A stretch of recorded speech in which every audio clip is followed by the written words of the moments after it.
So they're basically gonna be like 3-inch strips? Yes. Okay. Hey everyone, welcome back to my channel. Today we're gonna do some DIY decor together, a little thrift and IKEA flip. I guess you already know that because you clicked on the thumbnail, which means you also know that today we have a special guest. It is home and decor, DIY extraordinaire, IKEA flip master, if you haven't met him yet, Drew from Lonefox. Hey everyone, my name is Drew and I am the face and hands behind the channel known as Lonefox. Over on Lonefox, I create DIY projects, room makeovers, transformations, hack videos, basically anything relating to interior design, home decor, or DIY. You can find it over on Lonefox. I'm gonna call Drew and show him a DIY technique that he's never done before, and on his channel you get to see him show me a new DIY technique. We're gonna do it without seeing each other. If this sounds familiar to any of you, yes, we are taking notes from Bon Appetit's old show, Back to Back Chef, to bring you back-to-back DIY.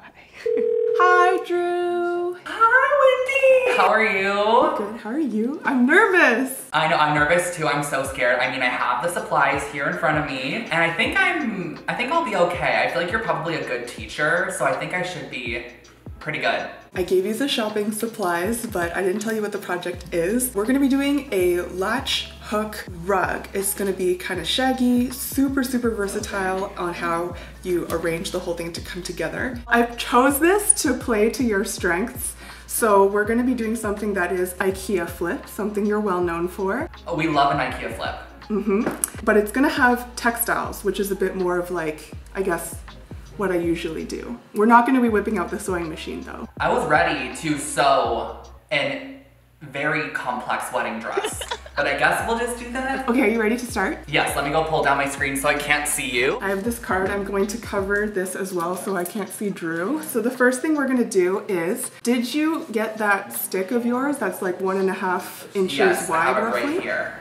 Yes. Okay, pick any of the yarns that you would like to start with. I'm Okay. grabbing this kind of like faint teal one of mine. I have a faint teal one too, so maybe I'll do that. Just try to have like plenty of it available. And you're going to take the stick, place the yarn perpendicular to it, and wrap the yarn gently around the stick, like keeping all of your wraps the same size as you move your way along. And make sure your thumb is still holding on to the beginning of the yarn so that it stays right locked in, and it should be ideally lined up with the bottom edge of the stick. My stick piece is probably like, oh, it says on here, it's about 10 inches. That should be good. I feel like I've done roughly like 15-ish loops. I have 11, here's 12, 13, 14, 15. Okay, I have 15 also. The yarn that's coming out should be leaving the same side of the stick that the end of the first yarn was touching. Oh, mine's behind it. I just mean like once they're on the same skinny got edge. it. Should I have left like a tail to start? Because mine is like just the same exact width as No tail. Like I don't have any tail. No tail. Okay, I think we're in a good place then. Now you're gonna make sure you have a firm grip on the whole yarn so that when we cut this free end off, none of the yarn is going to move from where you've wrapped it. Oh my gosh, I'm so scared. So I just need to cut the tail, cut it off the ball of yarn. Now you should just have like a uniform wrap around the stick. Yes. And then you're gonna take your sharp scissors and slide it in along that skinny edge, the same skinny edge that's touching the two raw yarn edges. And you're gonna cut all the yarns apart so that we create lots of little yarn pieces. Do you know what I mean? And they're all the same size. Yes. So they're basically gonna be like 3-inch strips. Yes. Okay. I have 15 3-inch strips. Okay, put them somewhere safe. We're grabbing the latch hook tool. Just for some quick anatomy, I'm gonna refer to the top bend as the hook. I'm gonna refer to the little stick that flops back and forth as the hinge. And then you'll be holding it by the large wooden handle. Do you see how there's a weave where there's the wide yarns and then there's these tiny skinny yarns that hold them? Yes. A nice warp and weft. Look at you go, indeed. Wendy, did you know that I was like kind of like a textile major? Yeah, I went to school for product development, but for fashion product development, so I did tech pack and all that sort of stuff. I see the thick strand though, and I see the thin strand for sure. Pick the one that's like at the very center top. I'm just going to slide the hook underneath it. Okay. You slide the hook part and you push in all the way so that the little hinge part passes through it too. Yes, got it. And that's in the top middle, right? Yep. Kind of where it's like a little bit thicker because it's like doubled over. Doubled over. Like, you see how the end's folded back on itself and then sewed? Should I be looping it through at the very start, like the first thin strand on the middle? Depending on how yours looks, I feel like you could do the first or the second. Got it. I'll start a little bit in from the edge though, so it has like a little bit of a border. So you've got the hook through, you've got the hinge through, and then what I do is I twist the handle so that the bend of the neck points towards you so that the handle feels like it's trying to be lifted from the rug. Do you know what I mean? Got it. Okay. So the hook should be upwards, kinda.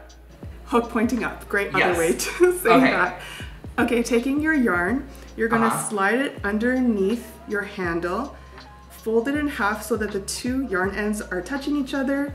Okay. Bring it all the way up towards the hook. Pull back on the hook slightly so you can slowly see the hinge kind of close a little bit. Close. Yeah, so my strand is folded over and the hinge is closed. You're just going to bring these two loose ends down in between the hook and the hinge and then pull all the way so that the hinge closes. Oh my gosh. Oh my gosh. Wait, so am I supposed to be having 2 pieces of our yarn that we cut or 1 piece? One yarn, but it's 2 ends. Okay, 2 ends. Okay, so I folded it in half. I have the folded end in my right or my left hand, and I have the 2 ends in my right hand. So then I take the 2 ends and put it in the hook? Yeah, you lay it down so that it comes down between the hook and the hinge, and then as you pull back on the handle, the hinge naturally closes, which now shuts these 2 strands into the hook hinge door. Got it. I think I'm in the right position. If you think you are, all you have to do now is pull backwards on the handle to drag these 2 threads through the loop, and they should pop out the other side. Did it work? Well, I don't know if, are they supposed to be like secured down or is it just like kind of like stuck in that loop? Like I'm basically supposed to be like putting it through, pulling my loop through, and then pulling the ends through the loop. Yay. Okay, I got it, I did it. Okay, so now if you want to, you can continue to add more loops in that surrounding area. And once you get to a certain density, it's going to start looking like one of those little shag rugs. Does that make sense? Yeah, for sure. I'm like so scared to like look at this later and realize that you were doing it completely differently. I'm actually doing it. I already have 3 of them in. Okay, good.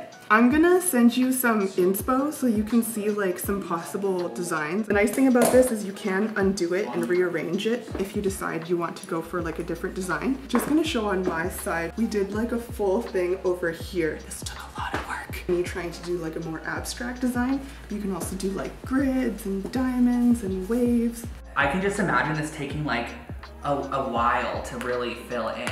Yeah, you might want to pick one of the less crazy options. Wait, sorry, we also didn't talk about how to remove the IKEA inbuilt ropes. Oh, okay, so we need to remove these little ropes that are across. Yeah. You're just gonna undo the knots that are at the end. Okay. I wish you could just pull it out all in one go, but I have found through experience, you kind of have to just yank it out section by section. Oh yeah, okay.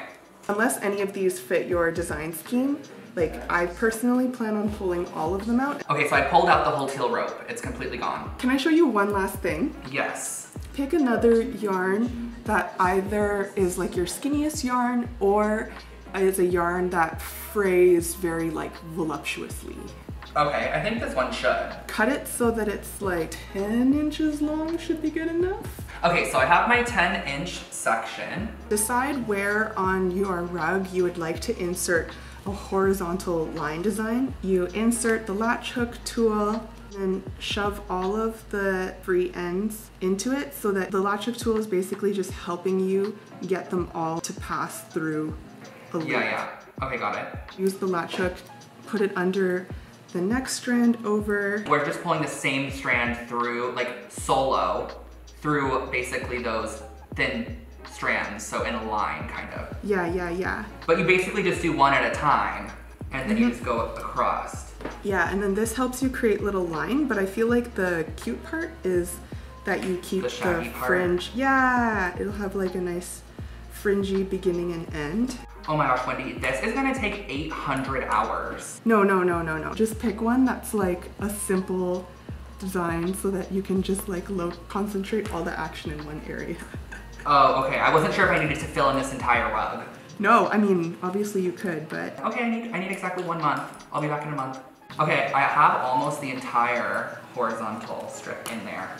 Oh, it looks so cute when you do it like this. Imagine you would like variate where these lines are of different lengths and whatnot. All right, Drew, tomorrow I'm gonna call you and we're gonna see what you make. Okay, I'm scared. And I'll show you what I've been working on this whole time too. Are you cool with that? Yes, I'm good with that. Thanks, I'll talk to you tomorrow. Okay. Bye. While Drew works on his rug, I'm going to flip a few more things to give our entrance a little bit of a makeover. I feel like it's pretty obvious why I want to do that. I'm like not nuts about this metal door, and then this is just kind of like where garbage and recycling always piles up before it finally leaves our house. I kind of wish there was a way to like hide it a bit better, just make it look a little cuter so I wouldn't have to keep dodging around this corner. So let's tackle that today. Goodbye, ugly entryway. See you never again. I have this thrifted king-size bed sheet with these thin little red stripes, as well as this IKEA light cord to help me out. I'm going to be using some ribbon yarn, air dry clay, plaster of Paris, school glue just a little bit, and dirt.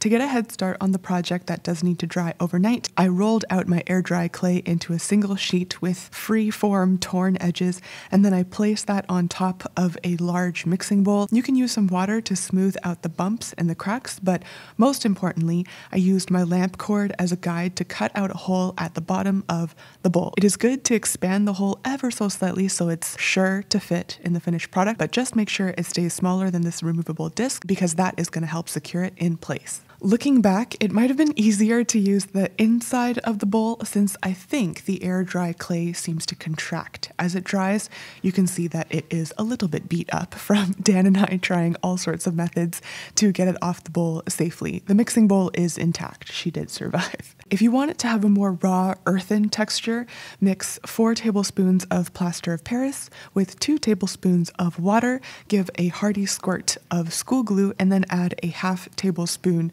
of dirt. All of this will create a thick paste which can be spread out on the clay using a toothbrush.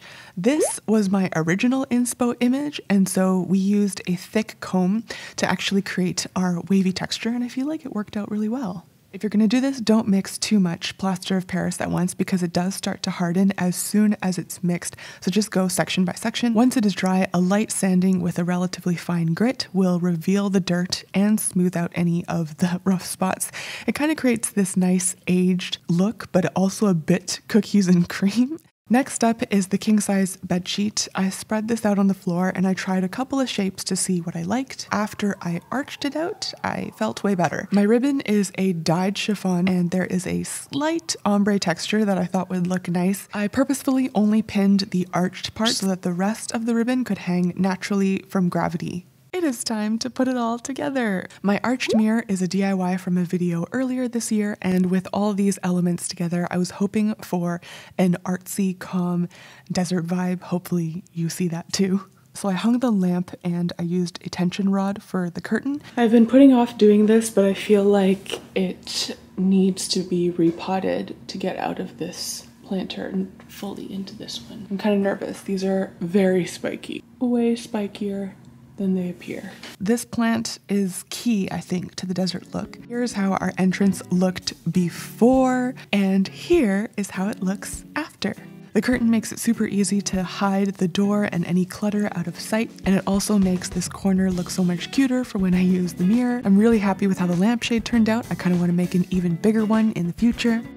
And this rug, this was a lot of hours of latch hooking. 2 years ago, I went to Joshua Tree with some friends, and I think the Airbnb we stayed at is still stuck with me. So I tried to create natural shapes, kind of like the cold picnic rugs that I love so much. And like tapestry weaving, rug hooking is a great evening activity while you're watching TV or catching up on YouTube. Drew says he is done, so it's time to give him a call and see what you made. Hello, Drew. Hello, Wendy. Are you excited to show your rug? I want to see what you did. Now, I do want to mention to you that I finished about, I would say half of it, because I'm actually going to leave the center kind of like a little bit blank and do more like the decorative accents on the ends. Saw one of your inspirations that you had sent with kind of like the bubbles of color. I took that and then I also added some lines as well, so it's kind of like a little abstract-y. I feel like this is all heading in a good direction. I'm so excited. Here it is. Oh, I really like it. This is very Drew. Yes, so basically what I'm thinking is I want to do this end here and then also do this end here and leave the center maybe open, because these three colors are literally the exact three colors that are in my palette here. So I feel like it kind of coordinates a little bit.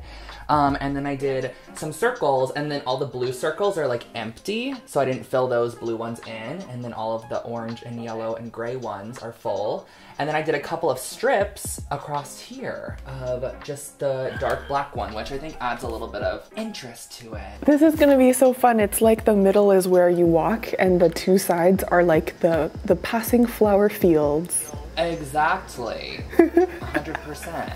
But that's my little rug design, and I loved it. I feel like I got a good progress done, but I'm gonna do the rest of it. Oh, I wanted to tell you something that I know, that I recognize too, which I think makes the process quicker. I doubled up every single strand that and that just made it fill up so much quicker. And it just made it more fluffy without having to do any extra work. Me and my assistant literally spent hours, and I was like, never doing this again. It's like this. Oh my gosh, you really filled it in. There's like a kind of like mountainish shape. Looks like a cheese square. And then this side has a circle that kind of has like a line that cuts through it. Oh, that's so good. That is just such your... The colors are so pretty too. I need to warn people, if you want to do this, it is back-breaking amounts of work. It looks so good though. It literally looks like you bought it like that. Yeah, and if you guys haven't seen any of Drew's content before, please go subscribe. He's so gifted with decor. He has such great taste. I know so many friends personally who have gotten really great ideas from watching his channel. Thank you, Wendy. So kind of you. Thanks so much, Drew, for being in today's video. We'll see you over there on his channel. Thank you. Bye, everyone. Bye.